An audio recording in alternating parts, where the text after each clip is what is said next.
Always സ്റ്റുഡന്റിന്റെ പുതിയൊരു ക്ലാസ്സിലേക്ക് എല്ലാവർക്കും സ്വാഗതം. ഇന്നത്തെ ഈ ഒരു വീഡിയോയിൽ നമ്മൾ കുറച്ച് ആനുകാലിക വിഷയങ്ങളാണ് കവർ ചെയ്യാനായിട്ട് പോകുന്നത്. 2024 ഓഗസ്റ്റ് 22-ാം തീയതി നടക്കാൻ പോകുന്ന ലബോറട്ടറി അറ്റൻഡർ, പിന്നെ ബാക്കിയുള്ള LDC പരീക്ഷകൾ, LD ടൈപ്പിസ്റ്റ് പരീക്ഷകൾ, ഇതിനെല്ലാത്തിനും ഉപകാരപ്പെടുന്ന രീതിയിലാണ് നമ്മൾ ഈ ഒരു വീഡിയോയിൽ കറണ്ട് അഫയേഴ്സ് സെറ്റ് ചെയ്തിരിക്കുന്നത്. അപ്പൊ നമുക്ക് ആദ്യത്തേത് നോക്കാം. കേരള സംസ്ഥാന മനുഷ്യാവകാശ കമ്മീഷന്റെ പുതിയ ചെയർമാൻ ആരാണ്? ആൻസർ ജസ്റ്റിസ് അലക്സാണ്ടർ തോമസ് ആണ് പുതിയ കേരള സംസ്ഥാന മനുഷ്യാവകാശ കമ്മീഷൻ ചെയർമാനായിട്ട് നിയമിതനായത്. പിന്നെ അതിന്റെ കുറച്ച് ഫാക്റ്റുകൾ നോക്കാം. എന്നാണ് കേരള സംസ്ഥാന മനുഷ്യാവകാശ കമ്മീഷൻ രൂപീകരിച്ചത്? 1998 ഡിസംബർ 11-ന്. പിന്നെ അതിൽ അംഗങ്ങൾ ആരൊക്കെയായിരിക്കും? ഒരു ചെയർമാനും ഉണ്ടാവും, അതുപോലെ 2 അംഗങ്ങളും ഉണ്ടാവും. ഈ അംഗങ്ങളുടെ കാര്യമൊക്കെ പറയാൻ കാരണം കഴിഞ്ഞ LDC ട്രിവാൻഡ്രം എക്സാമിനും അതുപോലെ ആ ഒരു റേഞ്ചിൽ നടന്നിട്ടുള്ള എക്സാമിനൊക്കെ പല കമ്മീഷനിലുള്ള അംഗങ്ങളും അവര് ആരൊക്കെയാണ് എന്നുള്ള രീതിയിലൊക്കെ ക്വസ്റ്റ്യൻസ് കണ്ടായിരുന്നു. അപ്പൊ അതുകൊണ്ട് നമ്മൾ കറണ്ട് അഫയേഴ്സിലുള്ള ഒരു കമ്മീഷൻ വന്നപ്പോൾ അതിന്റെ ഡീറ്റെയിൽസ് പറഞ്ഞു പോകണമെന്ന് മാത്രം. ഓക്കെ, അപ്പോൾ ഒരു ചെയർമാന് 2 അംഗങ്ങളായിരിക്കും. ചെയർമാൻ എന്ന് പറയുന്നത് ഹൈക്കോടതിയിലെ ഒരു ജഡ്ജി അല്ലെങ്കിൽ ചീഫ് ജസ്റ്റിസ് ആയിരിക്കാം. പിന്നെ അതുപോലെ അംഗങ്ങളായിട്ട് വരുന്നത് മനുഷ്യാവകാശ മേഖലയിൽ 7ഓളം വർഷം പ്രവൃത്തി പരിചയമുള്ള 2 പേരെയാണ് അംഗങ്ങളായിട്ട് നിയമിക്കുക. പിന്നെ ഈ ഒരു കേരള സംസ്ഥാന മനുഷ്യാവകാശ കമ്മീഷന്റെ ആദ്യത്തെ ചെയർമാൻ ആയിരുന്നത് ജസ്റ്റിസ് MM പരീത് പിള്ളയാണ്. ജസ്റ്റിസ് MM പരീത് പിള്ളയാണ് ആദ്യത്തെ ചെയർമാൻ. നിലവില് വന്നിരിക്കുന്ന പുതിയ ചെയർമാൻ ജസ്റ്റിസ് അലക്സാണ്ടർ തോമസ് ആണ്. അപ്പൊ ഇത്രയും കാര്യങ്ങൾ കേരള സംസ്ഥാന മനുഷ്യാവകാശ കമ്മീഷനുമായി ബന്ധപ്പെട്ട് ഓർത്തു വെക്കാനായിട്ട് ശ്രദ്ധിക്കുക. അടുത്തത്, രാഷ്ട്രീയ വിഖ്യാൻ പുരസ്കാരം 2024-ന് അർഹരായ മലയാളികൾ ആരെല്ലാം? അതായത് രാഷ്ട്രീയ വിഖ്യാൻ പുരസ്കാരം എന്ന് പറഞ്ഞിട്ടുണ്ടെങ്കിൽ സയൻസുമായി ബന്ധപ്പെട്ട്, ശാസ്ത്രവുമായി ബന്ധപ്പെട്ട്, സാങ്കേതിക വിദ്യയുമായി ബന്ധപ്പെട്ട് നല്ല രീതിയിൽ പ്രവർത്തിച്ച് അവരുടെ കഴിവ് തെളിയിച്ച ആളുകൾക്ക് കൊടുക്കുന്ന ഒരു പുരസ്കാരമാണ് രാഷ്ട്രീയ വിഖ്യാൻ പുരസ്കാരം. അപ്പൊ അത് 4 കാറ്റഗറിയിലായിട്ടാണ് കൊടുക്കുന്നത്. വിഖ്യാൻ രത്ന, വിഖ്യാൻ ടീം, വിഖ്യാൻ യുവ പുരസ്കാരം, വിഖ്യാൻ ശ്രീ പുരസ്കാരം. ഇതില് വിഖ്യാൻ യുവ പുരസ്കാരത്തിനും വിഖ്യാൻ ശ്രീ പുരസ്കാരത്തിനും 2 മലയാളികൾ അർഹരായിട്ടുണ്ട്. ഇത് ടോട്ടൽ ഒരു 33 പേർക്കാണ് ഈ ഒരു അവാർഡുകൾ മൊത്തം കിട്ടിയിരിക്കുന്നത്. അതില് അർഹരായ 2 മലയാളികൾ ഉള്ളതുകൊണ്ടാണ് ആ 2 പുരസ്കാരം പറയുന്നത്. ആ 2 പുരസ്കാരത്തില് വേറെ കുറച്ച് ആൾക്കാർക്കും കൂടി കിട്ടിയിട്ടുണ്ട്, അർഹമായിട്ടുണ്ട്. അപ്പൊ അത് മലയാളികളല്ലാത്തതുകൊണ്ട് നമ്മളത് മെൻഷൻ ചെയ്ത് പോകുന്നില്ല. അപ്പോ 2024 രാഷ്ട്രീയ വിഖ്യാൻ പുരസ്കാരത്തിന് അർഹരായ മലയാളികൾ: വിഖ്യാൻ യുവ പുരസ്കാരം നേടിയത് ഡോക്ടർ റോക്സി മാത്യു കോൾ ആണ്. വിഖ്യാൻ യുവ പുരസ്കാരം നേടിയ മലയാളി ഡോക്ടർ റോക്സി മാത്യു കോൾ. അതുപോലെ വിഖ്യാൻ ശ്രീ പുരസ്കാരം നേടിയ മലയാളി ഡോക്ടർ അന്നപൂർണി സുബ്രഹ്മണ്യം. ഡോക്ടർ അന്നപൂർണി സുബ്രഹ്മണ്യമാണ് വിഖ്യാൻ ശ്രീ പുരസ്കാരം നേടിയ മലയാളി.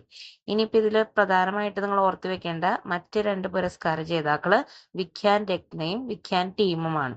വിഖ്യാൻ രത്ന നേടിയത് G പത്മനാഭൻ എന്നിട്ടുള്ളൊരു ബയോ കെമിസ്റ്റ് ആണ് അദ്ദേഹം. അപ്പൊ വിഖ്യാൻ രത്ന അവാർഡ് നേടിയത് G പത്മനാഭനാണ്. ആ വിഖ്യാൻ രത്ന എന്ന് പറഞ്ഞാൽ ലൈഫ് ടൈം അച്ചീവ്മെന്റ് അവാർഡായിട്ട് കൊടുക്കുന്നതാണ്. അദ്ദേഹം മലയാളിയല്ല, എന്നാലും ലൈഫ് ടൈം അച്ചീവ്മെന്റ് അവാർഡ് ഒരാൾക്കേ കൊടുക്കുകയുള്ളൂ. അത് G പത്മനാഭനാണ് ഇത്തവണ ലഭിച്ചിരിക്കുന്നത്. അതുപോലെ വിഖ്യാൻ ടീം പുരസ്കാരവും ഒരു ടീമിനെ കൊടുക്കുകയുള്ളൂ. അത് ചന്ദ്രയാൻ 3-ന്റെ ടീമിനാണ് ഇത്തവണത്തെ വിഖ്യാൻ ടീം പുരസ്കാരം ലഭിച്ചിരിക്കുന്നത്. പിന്നെ ഈ ഒരു പുരസ്കാരം ഇത്തവണ ഇമ്പോർട്ടന്റ് ആവാൻ കാരണം 2024 രാഷ്ട്രീയ വിഖ്യാൻ പുരസ്കാരം അതിന്റെ ഇനോഗ്രൽ പുരസ്കാരങ്ങളാണ്. അതായത് ആദ്യമായിട്ടാണ് ഈ ഒരു പുരസ്കാരം പ്രഖ്യാപിക്കപ്പെടുന്നത്. അപ്പൊ അതുകൊണ്ട് ഈ പറയുന്ന 4 കാറ്റഗറിയിലുള്ളതും ഇമ്പോർട്ടന്റ് ആണ്, നോട്ട് ചെയ്ത് വെച്ചേക്കുക. അടുത്തത്, സ്റ്റേറ്റ് ബാങ്ക് ഓഫ് ഇന്ത്യയുടെ കുറച്ച് പുതിയ നിയമനങ്ങളാണ് പറയുന്നത്. അപ്പോ ഇപ്പോഴത്തെ ചെയർമാൻ അദ്ദേഹത്തിന്റെ കാലാവധി കഴിഞ്ഞ് വിരമിക്കാനായിട്ട് പോവാണ്. അപ്പൊ പുതിയ ചെയർമാനെ തെരഞ്ഞെടുത്തിട്ടുണ്ട്. അപ്പൊ സ്റ്റേറ്റ് ബാങ്ക് ഓഫ് ഇന്ത്യയുടെ നിയുക്ത ചെയർമാനായിട്ട് വരുന്നത് ചല്ല ശ്രീനിവാസലു സെറ്റിയാണ്. ചല്ല ശ്രീനിവാസലു സെറ്റി. അപ്പോ അദ്ദേഹം ഈ സ്റ്റേറ്റ് ബാങ്ക് ഓഫ് ഇന്ത്യയുടെ നിലവിൽ മാനേജിംഗ് ഡയറക്ടറാണ്. അപ്പൊ അദ്ദേഹത്തിനെയാണ് ഇനി പുതിയ ചെയർമാനായിട്ട് അപ്പോയിന്റ് ചെയ്യാനായിട്ട് പോകുന്നത്. അപ്പൊ പുതിയ മാനേജിംഗ് ഡയറക്ടറെയും കൂടി അപ്പൊ അപ്പോയിന്റ് ചെയ്യണമല്ലോ. അപ്പൊ പുതിയ മാനേജിംഗ് ഡയറക്ടറായിട്ട് SBIയുടെ വരാൻ പോകുന്നത് റാണ അശുതോഷ് കുമാർ സിംഗ് ആണ്. റാണ അശുതോഷ് കുമാർ സിംഗ് ആണ് സ്റ്റേറ്റ് ബാങ്ക് ഓഫ് ഇന്ത്യയുടെ നിയുക്ത മാനേജിംഗ് ഡയറക്ടർ. അപ്പൊ രണ്ടും ഓർത്തിരിക്കുക. നിയുക്ത ചെയർമാൻ ചല്ല ശ്രീനിവാസലു സെറ്റി, അതുപോലെ നിയുക്ത മാനേജിംഗ് ഡയറക്ടർ റാണ അശുതോഷ് കുമാർ സിംഗുമാണ്. ഈ രണ്ടുപേരും മറക്കാതിരിക്കുക.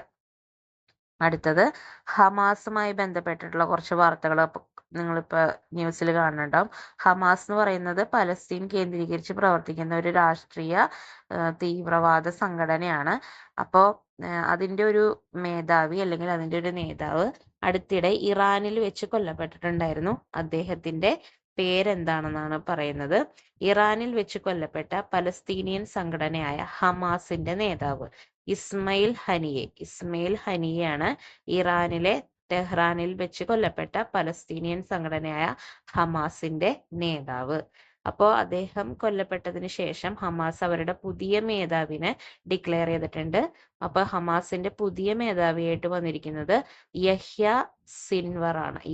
സിൻവർ ആണ് ഹമാസിന്റെ പുതിയ മേധാവിയായിട്ട് വന്നിരിക്കുന്നത്.